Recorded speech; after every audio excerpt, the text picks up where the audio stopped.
Is the UK self-sponsorship visa real or just a hype? A lot of people are talking about it right now, but here's the truth.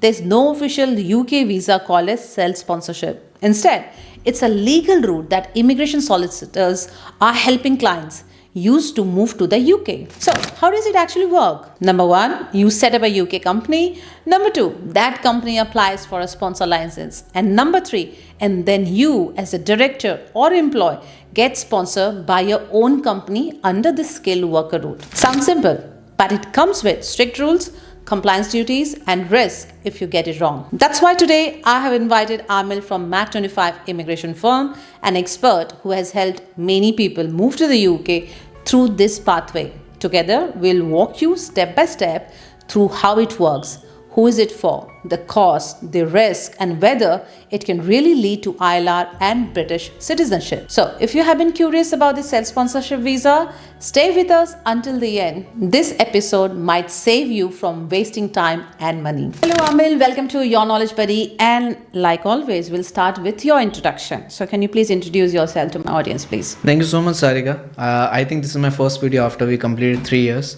So my name is Mohammad Amil. I am an immigration lawyer advisor based in London, Canary Wharf. Our company name is Mac25 London, and we help people with immigration with all sorts of business and personal situations. And I am an international student as well. You are a pro now. You know how to give introduction now. I am learning from the best. Okay, so Amil's today's topic is your favorite topic, self-sponsorship. Okay, so let's educate our audience about self-sponsorship. I know this term does not exist. So what exactly is self-sponsorship, and why is it not official visa category under the UK immigration? I think your audience is much more qualified because everyone is their own advisor, solicitors, and barrister in their own way as far as the self-sponsorship is concerned. But self-sponsorship, obviously, as we all know, we have discussed multiple times, it's not a visa category. It's, as we discussed in our first video, I still remember it's a sandwich of, three things: sponsor license, certificate of sponsorship, and skilled worker visa. It's a combination of that, but obviously Home Office has not recognized that as an official route, but still people use it and are pretty much successful in that. Yeah, and you have got success as well with your clients that you have for self-sponsorship as yes, well, right? Yes. I think in today's video, whoever is watching, I'm just going to give you live examples of my clients, Correct. Whether it's a rejection, whether it's a success. Everything will be only based on live example rather than being very theoretical and bookish. Yes, and that's how my audience will be able to relate to all the stories that you have, right? Yeah. Okay, so how does it work in practice? Can you break it down, the mechanism? For example, setting up a company, getting a sponsor license, and then sponsoring yourself. So like, what is the first step that people should do? I think first step should be that you should be a genuine candidate to start that. Before even you register a company, you need to have that sort of idea that whether you'll be able to manage that company or not. Being a chef, you cannot start a construction company. That's the number one rule. If you have certain skills, if you have certain knowledge, I think that should be the first step. Obviously, you need to register a company. That's number one. Then you need to set up a business bank account, which is regulated by FCA and Prudential Regulation Authority, PRA as well. Then you need to set up the PAY registrations, VAT, or office address if you want. And there are certain documentation. For example, if you're setting up the restaurant, you need to have food hygiene ratings, scores on the doors. If you're registering a construction companies, then you need to have those sorts of contracts as well with your clients. If you are a care home based in England, then you need to have CQC registration as Correct. well. So I think it based on different kinds of industries, but I think the first four documents, what I said, it's very common for all sorts of them. Okay, and is my understanding wrong if I say if someone who is not a British passport holder or someone is on a student visa, graduate visa, or any other visa, and they want to move into self-sponsor, they need to find a partner for themselves who needs to be ILR or British passport holder, right? Partner is a wrong word, I would say. Okay. They actually need for somebody who can look after the HR and the recruitment process of the company. Okay. Because the Home Office is looking for an authorizing officer. Okay. So people think authorizing officer could be the secretary or director or shareholder of the company. Okay. But that's not true. Authorizing officer could be a permanent employee of your company who looks after the entire SMS system and who could be the level 1 user as well. Because it is very important to understand that the authorizing officer, it's not mandatory to make them a director. They should be a settled person, a permanent part of your company who would be responsible for your license application and your sponsorship management system as well. So these are the small technicalities which we need to understand all as an audience. Okay, so authorizing officer needs to be ILR holder or British passport holder. Or Does EU it- settled. Or EU settled Exactly. as well. Yes. Okay, Yes. I didn't know the third one. Okay, and of course, I believe it's only for people who genuinely got a business or a business idea. It's not Yeah. someone should be misusing it just because they are not getting a skill visa and they want to be here and just reaching out to solicitors by saying, Yeah. can we apply for a self-sponsorship visa? 100% I would agree to that, because I'll tell you why. As I told you, I'll just give you a few live example. I have seen one of the client came to us after the rejection. They did it on their own self. Okay. So I saw the response email from the home office stating that you are the 100% shareholder of your own company. You do have an authorizing officer who is a permanent employee, but still we think you control the entire system of the business. On that basis, we are rejecting your skilled worker visa application. Oh dear. So here you see Sarika, he got the sponsor license, he got the certificate of sponsorship, but his skilled worker visa were refused just on the basis of home office do not find them genuine enough.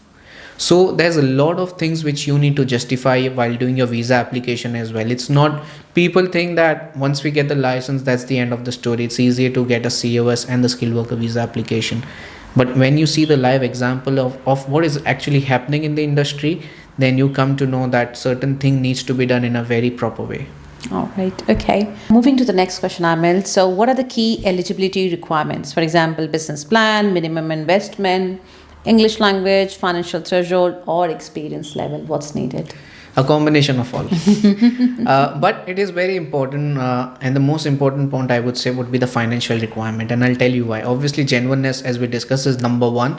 Apart from that, the home office wants to see whether you have got that capability or not, because now after 22nd of July, the salary requirements are sky high. Correct. So I think even if you're a new entrant, minimum you would be paying yourself would be £40,000. So to have that £40,000 and to pay yourself yearly, you need to have that capability of bank account as well. Before, people used to say, it's okay if you have £6,000-7,000 in the account, but I don't relate with that. There are people who also say you need to have 25, 30, 40, 50,000 pounds in your account. I don't relate to that as well. What I see is the practicality. I'll give you a small example. One of my client actually had 14,000 pounds in the account and they got the sponsor license. Only on the basis of that the business was trading, they had signed contracts, they had got signed commitments, and the home office knew that more money would be coming into the business. So the business is capable to fund not just this specific employee, but obviously other employees as well, which would be coming into the business. It is very important to show that the business is financial capable and financial sound, because now I have seen most of the rejection comes on the basis of that the company is not financially capable of hiring people because of the salaries. So I think as far as the finance is concerned, I would put that number 2 after the genuineness criteria. Obviously the other requirements, as you rightly said, the English language requirement, the skills, the knowledge, that follows up. Obviously it's a combination of that. When you apply for a skilled worker visa, you need to score those 70 points. But before we even start the process, you need to understand, if I'm starting a business, how much timeline I have at this point of time and how much my business would be financially capable going forward. Okay, I have a question to ask you. While you were saying in your explanation, you said the company was trading. What if somebody wants to start a new company from Right. day one? It will not be trading, right? Exactly. So when they submit the documents to the government, I mean for self-sponsorship, then how can the home office check whether the company will be genuine or will they be financially strong enough to even hire Yes. people or provide sponsorship in the future? Good question. So there are 2 points to that. One thing you need to understand, when you register as a new company, you do not apply for the license on day one.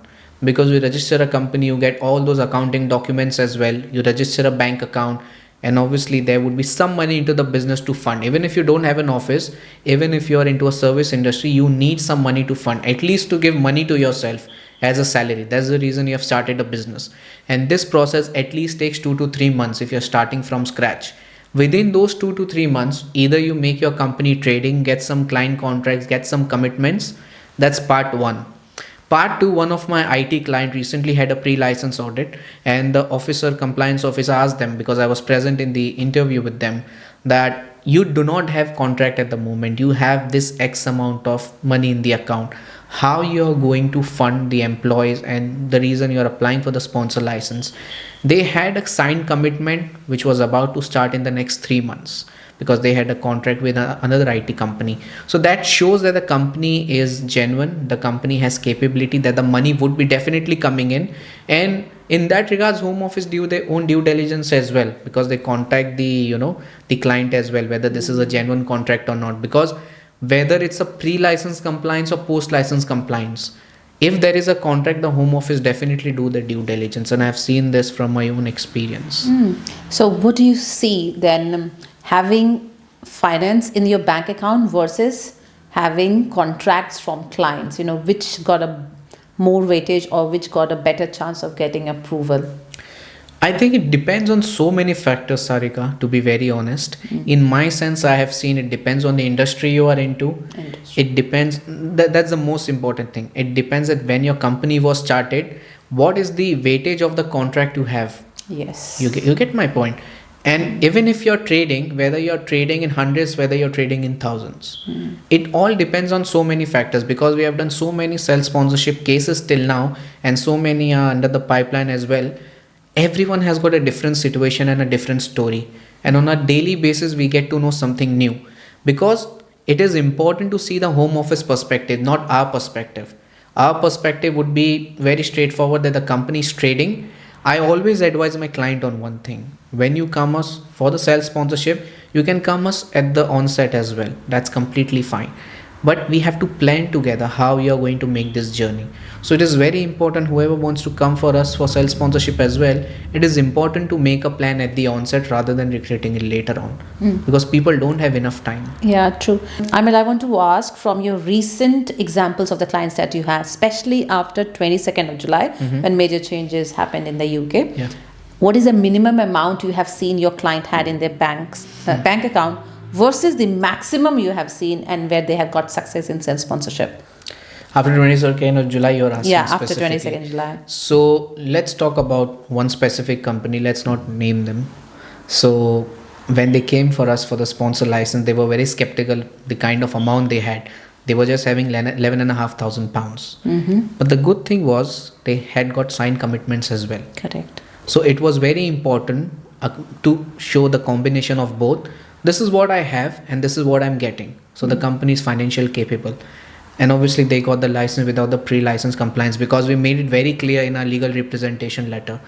This is what the company is into. This is what the signed commitments are. And these are the companies, they are tied up with. Because whenever I make a legal representation, I give the entire information. Even if the home office wants to do the due diligence, they can directly contact the company and the client and ask them whether this is true or not. Because contract is just a piece of paper. So that doesn't make any difference. The second thing I have seen, what my client had like £5.5 million of turnover, and they got the license within 24 hours. So okay. And do they also have to show that they have some contracts already signed for the future? Or was the money enough for the UK government to see nothing more than that money? They were into hospitality industry. So their flow of money is completely different from IT and construction. So for them, we don't need contract. It's like ongoing for them in terms of the money. Yeah. Do they also check like how many bookings, if it's hospitality industry, if it's a hotel, what kind of bookings are already done in advance? Do they do kind of due diligence? I think one of my hotel accommodation client, when they had a pre-license compliance, they asked for the invoices. They do. Yeah, and they asked for the the contracts with the, let's say, with the food industry they have, whoever is supplying them food for the bed and breakfast and things like that. So I think we added those sorts of documentations as well to make the application much more stronger. Okay. I think I'm giving too much information, but anything for your audience. But it's good. Actually, I'm able to, at least myself, I'm able to relate what home office would actually do and how they are thinking. I'm able to. And if you look at, they're just doing their due diligence just to make sure it's genuine. 100%, yes. In all the examples that you gave, for irrespective of any industry, it was all they're finding whether it's genuine and whether they are capable enough to run their business. Exactly. And hire more people. Okay, thank you so much so far, Amil. Okay, Amil, moving to the next question, which is all about cost. So, what are the costs involved in self sponsorship? Beyond the visa fee, what should applicants budget for, like sponsor license, legal fees, ongoing compliance, or minimum salary requirements? I think let's talk about the legal fees for the sponsor license, because we have got two mode of services. One is the standard service, which costs 574, and with the priority, with the additional £500, it costs 1074. So within the standard service, you get the decision within 8 weeks if your case is not complex, and within the priority one, you get the decision within 10 working days if there are no any pre-license compliance or anything of that sort. As far as the other legal costs are concerned, it depends who you're going through in terms of your legal representative. So you have an additional fees of them, and then you have got additional fees of the COS. But I think the major chunk of money what you need to show in your business is how you're trading enough. Okay. Because I always suggest to my client, okay, there are businesses which you need to fund by yourself, but obviously it depends on industries. Let's say if it's a restaurant business, you need to fund much more as compared to somebody starting an IT firm. Correct. So I think the industries matters a lot. If it's a product industry or a service industry, maybe one of my client recently, they got the license. They were having an e-commerce business. They were selling parts of hoovers and hair dryers and things like that. So I think their investment was much more higher because they were into product industry. And we had got one industry, they were into software testing. So they actually invested £900 and Wow. all those sorts of things. So Amazing, only with £900. yeah, I mean, they were building their own in-house project. Yeah. So I think it differs from company to company. And as far as the salaries are concerned, obviously the new threshold for the new entrant is 33,400, and for the general route is £41,700. Correct. Thanks, Amil. What are the compliance obligations? Since the company will act as a sponsor, what duties does the applicant have to maintain, like HR records, reporting, etc.? See, the number one compliance thing I would say is always the reporting duties. You should be always on your toes, updating the home office of what is actually happening in the company. If there are any changes related to the employees, that should be reported to the home office via SMS within 10 working days. If there are any changes to the organization, like you're changing the name, you're changing the address, there's a change of shareholdings, it should be reported to the home office via 20 working days. So those are the things you need to remember. Then there are monitoring duties. How you're monitoring the visa expiry. Do you have a HR system with you? Are you doing it manually? Are you having an Excel sheet? That's thing number 2. The most important thing here I feel is monitoring duties and the record keeping duties. How well you're managing it, because you should be very up to date as far as your employee duties are concerned, employee information is concerned, what they are actually doing at this point of time as far as your business is concerned. I have seen that there are employees who changes their address every 3 months because they are on rent probably, or maybe every 6 months. You have to have that record with you all the time, whether they are changing the phone numbers, whether they are changing the address, because let's say if you remove them tomorrow from your SMS, you need to put down the details of the recent contact details and the address. If the home office wants to send them a curtailment letter, the home office should be up to date about their details as well. So it is very important to make sure you are up to date about the monitoring duties, Right. the record keeping duties, and the reporting duties. Yeah, that's still a big list. Okay, so I just have a couple of more questions for you, Amin. How does this compare to other business routes like Innovator Founder Visa or Skill Visa? And what are the pros and cons? It is a skilled worker visa, I would say. Yes, It's it is. just the term. But there is no difference in a skilled worker visa or a self sponsorship route apart from you are the employee and the director of the same company you are in. So that's equally the same thing. The salary threshold is exactly the same. As far as the Innovator Founder is concerned, it is important to understand that there is another layer for Innovator Founder, which is an endorsement body. And I am sure your audience is much more aware about the Innovator Founder route. I think but they are. Still, endorsement body gives you an endorsement letter. There are panelists and there are about few endorsement bodies in the UK at the moment Correct. who assess thousands and thousands of application and they have got £1,000 legal fees as well for the same. Yes, correct.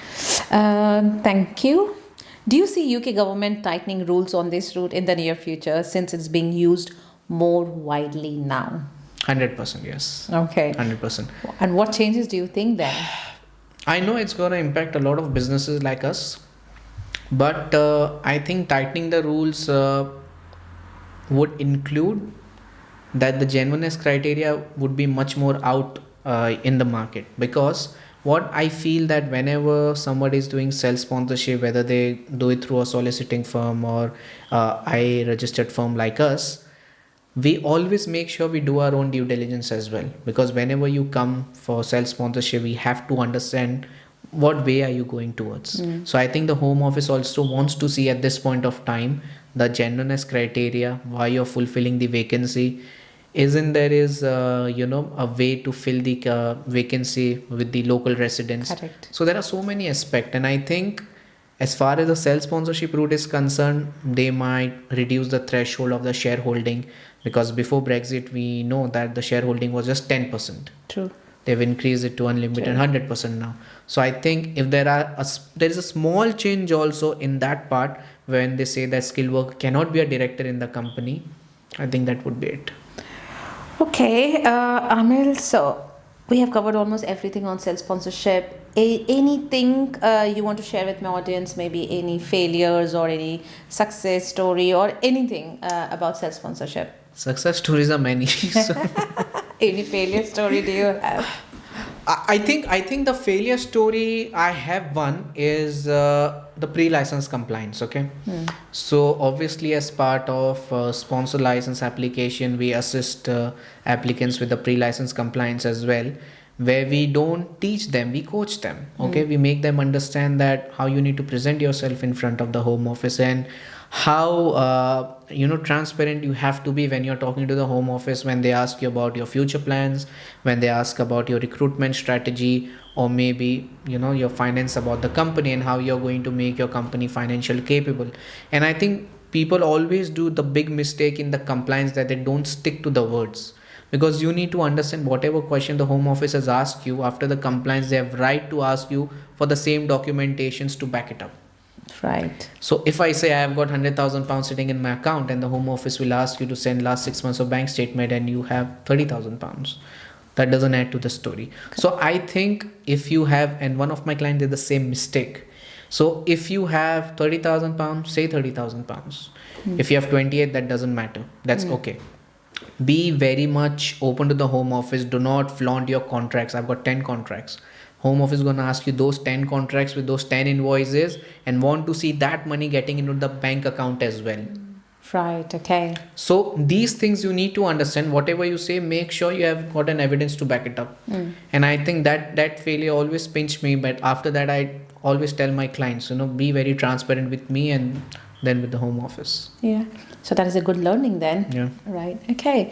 Thank you, Amil. On that note, thank you. We covered everything on self-sponsorship, and I hope this is useful for audience who are interested to explore this route. Again, you guys already know where to reach out. If you want to discuss with Amil, I will provide the meeting link in the description, pin comment. And if you want to write an email, it is ykb@mac25@co.uk. Thank you very much, Amil, for coming and recording this video. And thank you to my audience for watching it. If you guys got any questions, make sure you leave it in the comment section. I'll see you guys in my next video. Till then, keep learning. Thank you.